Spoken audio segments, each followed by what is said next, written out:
क्योंकि जब कण कण में परमात्मा है, जीव के जीवात्मा में बैठा हुआ परमात्मा है, तो फिर उसके लिए कोई नाम, कोई रूप, कोई भेद, कोई व्यक्ति, कोई विशेष ऐसा कुछ भी नहीं। नामदेव महाराज के लिए बहुत एक प्रचलित कथा है कि कभी वो किसी गांव में प्रवास करने के लिए रात्रि में पहुंचे, तो गांव के लोगों से उन्होंने कहा कि मैं रात्रि विश्राम करना चाहूंगा, एक छोटी सी खाट मिल जाए मुझको तो बहुत अच्छा हो।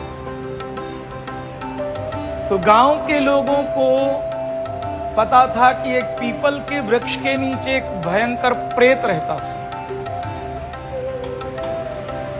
तो परिहास करने के लिए गांव के लोगों ने चारपाई उसी पीपल के वृक्ष के नीचे नामदेव महाराज की बिछा दी।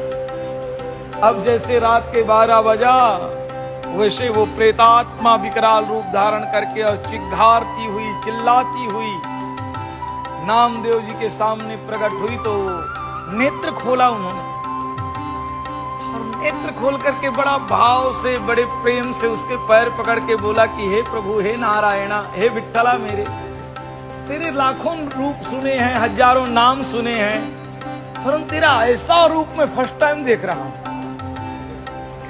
क्या देख रहा हूं?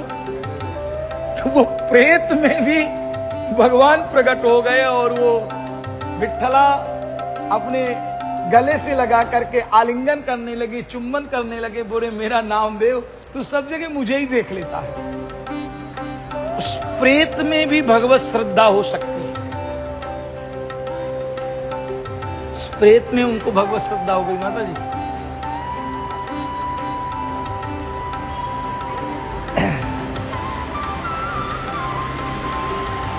आज प्रातः प्रवचन में 6 मई 2024 सोमवार, कल हमने आपसे कहा था कि हम भक्तों के विषय में चर्चा करेंगे और गीता में 7वें अध्याय का 16 नंबर का श्लोक है, चतुर्विधा भजन्ते माम जनाः सुकृतिनोऽर्जुना आर्तो जिज्ञासुरार्थार्थी ज्ञानी च भरतर्षभः। हे अर्जुना, 4 प्रकार के जनः मनुष्य, सुकृति ही, जिनके अंदर पहले से ही पुण्य है और अभी भी उनके भावनाओं में पुण्य है, सुकृति, वो 4 प्रकार के लोग हैं और मेरा भजन करते हैं। पहला है अर्थार्थी, दूसरा है आर्त, तीसरा है जिज्ञासु और चौथा है ज्ञानी, वही प्रेमी। आज हम एक एक शब्द में थोड़ा सा विचार करेंगे। चतुर्विधा भजन्ते माम, 4 प्रकार के लोग मुझे भजते हैं, परंतु शब्द आया, शर्त हुई जनः। जनः का मतलब हो गया मनुष्य। मनुष्य, और नीति सूत्रों में कहा है कि मनुष्य के रूप में भी संसार में पशु होते हैं। मनुष्य भी पशु हैं। मनुष्य भी क्या है? आहार निद्रा भय मैथुनंचा, जिन्होंने माना है कि जीवन खाने के लिए मिला है, खाने के सिवा उनको कुछ भी सूझता नहीं है, सुबह से शाम तक खाने की खाना खाएंगे, ये खाएंगे, वो खाएंगे। पूछो तो बोले खाने के लिए जीता हूं, जीने के लिए खाता हूं, खाने के लिए कमाता हूं, कमाने के लिए खाता हूं। उनका खाना ही सबसे प्रमुख है, जबकि पशु भी खाना खाते हैं और इंसान भी। निद्रा, इंसान भी सोते हैं, पशु भी सोते हैं, ज्यादा कोई अंतर नहीं। संतान उत्पत्ति कार्य पशु भी करते हैं, इंसान भी करते हैं। पशुओं की भी भाषाएं हैं, खग जाने खग ही की भाषा, उनकी भाषा वो लोग भी जानते हैं आपस में। मनुष्य कौन है? भगवान कह रहे हैं गीता में स्वयं अपने मुख से कि मात्र मुझको मनुष्य ही भजते हैं। वो 4 प्रकार के मनुष्य जो होते हैं, पशु नहीं।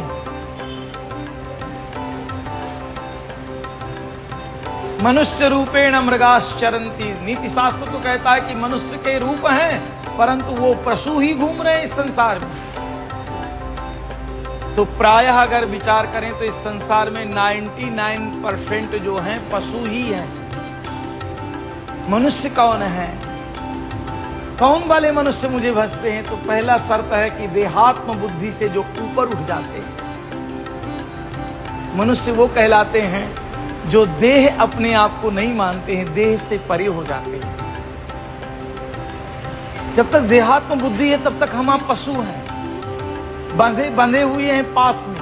वो रस्सी दिखाई नहीं पड़ रही है, परंतु वो माया रूपी रस्सी, घर की रस्सी, परिवार की रस्सी, बच्चों की रस्सी, शरीर की रस्सी, जब तक आप देहात्म बुद्धि से ऊपर नहीं उठते हैं तब तक आप पशु ही हैं संसार में। जब देहात्म बुद्धि से आप ऊपर उठेंगे तब आपके अंदर एक धारणा, एक स्फुरना, एक विचार पैदा होंगे कि मुझ में मैं भी भगवान का रूप हूं, सामने वाला भी भगवान का है। सिया राम मैं सब जग जानी, करहूं प्रणाम जोर जुग पानी। मनुष्य कौन है? जो सब में परमात्मा और सब जगह परमात्मा ही देखे, परमात्मा के सिवा कुछ न देखे, वो मनुष्य है। जहां ये बुद्धि है, ये मेरा है, ये तेरा है, ये दूसरों के लिए है, ये मेरे लिए है, संसार में जो भी मैंने जोड़ा है मैं ही उपयोग कर लूं, दूसरे का उसमें कोई अधिकार नहीं है, वो पशु ही है। वो मनुष्य कहलाने के लायक। तीसरा एक और विचारधारा आपके अंदर स्फुरित होती है कि जब मैं भगवान का हूं, मैं भगवान ही हूं, भगवान का रूप ही हूं और मैं भगवान का ही हूं, तो फिर भगवान के सिवा मेरा कोई नहीं है संसार में। उसी को हम भक्त कहते हैं जो भगवान के ऊपर से पूरी तरह निर्भर है। और रामचरितमानस में कहते हैं कि ऐसे भक्तों को मैं कैसे पालता हूं, जैसे माँ अपने शिशु, अपने छोटे नव जीवांत बच्चे को, नव जन्म लिए हुए छोटे से बच्चे को पालती है, वैसे ही मैं उन भक्तों को पालता हूं जैसे माँ बेटे को पालती है। छोटा सा बच्चा, बिल्कुल छोटा सा, 10 दिन का हुआ है और माँ घर में अकेली है काम करने वाली, तो मच्छरदानी लगा करके बेड के ऊपर बच्चे को सुला करके और भाजी लेने के लिए मार्केट गई। सहेली मिल गई। अरे थोड़ा बात करेंगे, बहुत दिन की बात दिखाई पड़ी है तू। तो सहेली से क्या कहती है वो? मेरा बच्चा जग ना जाए, सो रहा है मेरा बच्चा, मैं फिर किसी दिन बात करूंगी। और दौड़ी अब बैग अलग फेंकेगी, दरवाजा खोलेगी, सबसे पहले बच्चे को देखेगी, बच्चा मेरा ठीक ठाक है कि नहीं। बच्चे को कुछ नहीं पड़ी है। बच्चे ने तो अपने मन में एक ही बात मान लिया है कि मैं माँ का हूं, माँ मेरी है, माँ के ही आश्रित वो सो रहा है और वो माँ 24 घंटे बच्चे के लिए चिंतित है। बच्चा थोड़ा भी भूखा हो जाए तो माँ के स्तन से दूध टपकने लगता है और तुरंत स्तन मुख में दे देती है। भगवान कहते हैं गीता में कि वो जो मेरे भक्त हैं ना, वो जो मनुष्य कहलाने योग्य व्यक्ति हैं, वो पूरी तरह से वही मनुष्य कहलाने योग्य व्यक्ति हैं जो पूरी तरह से मेरे ऊपर निर्भर हो गए, निश्चिंत हो गए हैं। जो चिंता करे उसको भी मनुष्य नहीं कहा है। जो चिंता में 24 घंटा जी रहा है साहब, वो कोई मनुष्य नहीं है, परेशान है। मनुष्य कौन है? जो निश्चिंत हो गया है। जब वो परमात्मा का स्वरूप है, परमात्मा का ही है, तो उसकी चिंता परमात्मा करेगा, जैसे बालक की चिंता मां करेगी। बच्चा तो ऐसा हो गया कि वो कुछ करने लायक नहीं है। वो कहता है मैं कुछ करने लायक नहीं हूं, तेरा तन मन धन और जीवन सब कुछ है तेरा, तेरा तुझको अर्पण मेरा क्या लागे मेरा। मेरे पास कोई धन का बल नहीं है, तन का बल नहीं है, बुद्धि का बल नहीं है, विवेक का बल नहीं है। मेरे अंदर तो मात्र एक ही बल है कि मैं आपका हूं और आप जनाः। इस श्लोक कहता है चतुर्विधा भजन्ते माम जनाः। जनाः मतलब मनुष्य। और मनुष्य कौन है? तो मनुष्य, आज के सूत्र में हम इतना ही समझ लेंगे, कौन है मनुष्य? जो सब में परमात्मा देखते हैं,